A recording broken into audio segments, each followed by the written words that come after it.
Say a box gets handed over at 10 past 6 in the evening. It has to be 800 miles away by tomorrow morning, and between those two cities, there is no direct flight. None.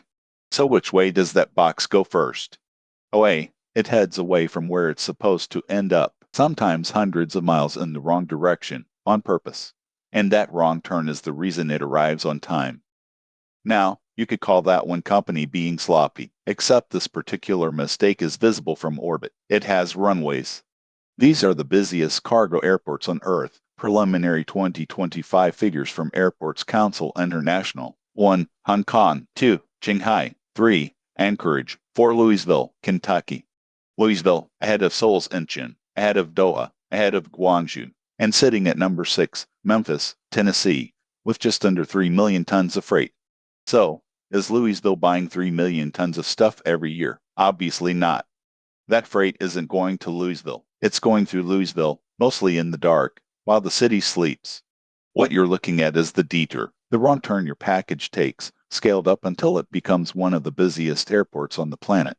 Which leaves the real question, why would sending everything to the same place first make anything faster? Picture 100 cities, and you want any of them to reach any other one directly. That isn't 100 routes, it's 4,950. And every single one of them needs a plane, a crew, a landing slot, and enough boxes to justify existing, which is exactly where it collapses, because on a Tuesday night, the freight going from Boise to Buffalo might be 9 boxes. Nobody flies a jet for 9 boxes. Send everything to one hub instead, and 100 cities need 100 routes. Boise is 9 boxes now, ride with everything else Boise is sending anywhere on Earth. That's the whole trade. Your package flies extra miles so that every plane flies full. But full planes only buy you a cheap network. They don't buy you a deadline, and overnight delivery is a deadline business. Which is where most of us have it backwards. When you pay for overnight, you are not buying a faster vehicle. That jet is not quicker than any other jet. You're buying a place in a timetable that was fixed long before you tape the box shut. The real product is the cutoff time. That last pickup, 6, 7, 8 in the evening, isn't laziness. It's the last moment your box can enter the machine and still make every connection after it. Miss it by 4 minutes and nothing dramatic happens at all. Your box simply waits for tomorrow's machine. Look at how the thing is sold and you can see it. FedEx's own annual report lists 3 separate domestic overnight services. First overnight, priority overnight, and standard overnight. Same night, same network, same airplanes. What changes is the hour printed on the promise. You aren't buying a distance. You're buying a time of day, and the earlier promise is the premium one. And that machine only exists for a few hours a night. Packages get collected, driven to a local station, sorted roughly by direction rather than by address. Then they move toward the hub, and an entire continent starts converging on one building at the same time. FedEx says its Memphis hub covers 940 acres with 171 aircraft gates and 84 miles of conveyor belt, and that it can process 484,000 packages an hour. Its new assort building alone has 460 spiral chutes. Over at UPS in Louisville, more than 300 flights a day, around 2 million packages, and sorting capacity of 416,000 an hour. And the location is not sentimental. Louisville's pitches that it sits within about 4 hours flying time of 95% of the United States population. Put your hub somewhere fashionable instead, New York, Los Angeles, and half the network burns an extra 2 hours in the dark before the sorting even begins. But the thing that actually defines a building like that is what it refuses to be. It is not a warehouse. A warehouse holds things. This place is built to hand everything straight back. Freight lands, gets sorted, and leaves the same night, because the entire design goal is that tonight's mountain is gone by morning.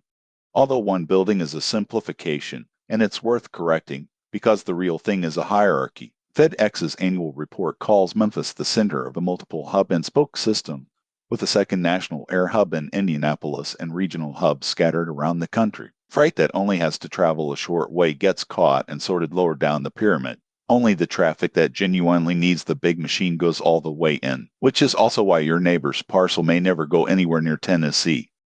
But wherever the sort happens, the same fragility applies, and it is a beautiful fragility. A hub only works if everything shows up inside a window. Planes land in a wave. The sort runs, planes leave in a wave. That synchronization is the product.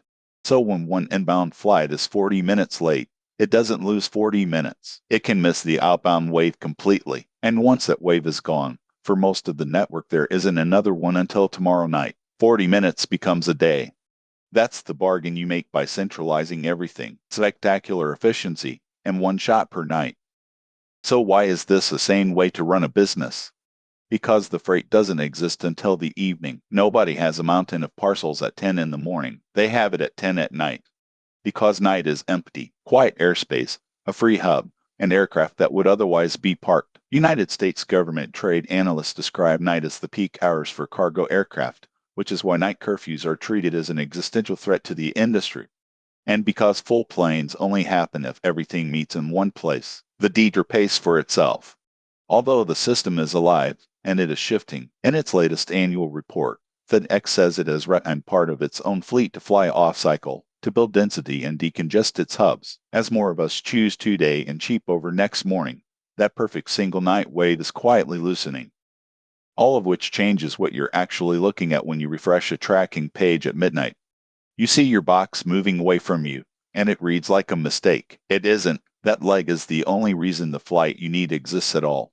And sometimes there's no flight in the story whatsoever. Plenty of next-day deliveries never see an airplane. Carriers publish transit maps showing entire regions where ordinary ground service already arrives the next day, and inside that zone the aircraft you think you paid for are somebody else's aircraft entirely. Which points at the strangest part of the whole business. Nobody wins the night by flying faster. The planes cruise at the speed planes cruise at. The night gets one in the minutes. Unloading, sorting, loading, closing the door.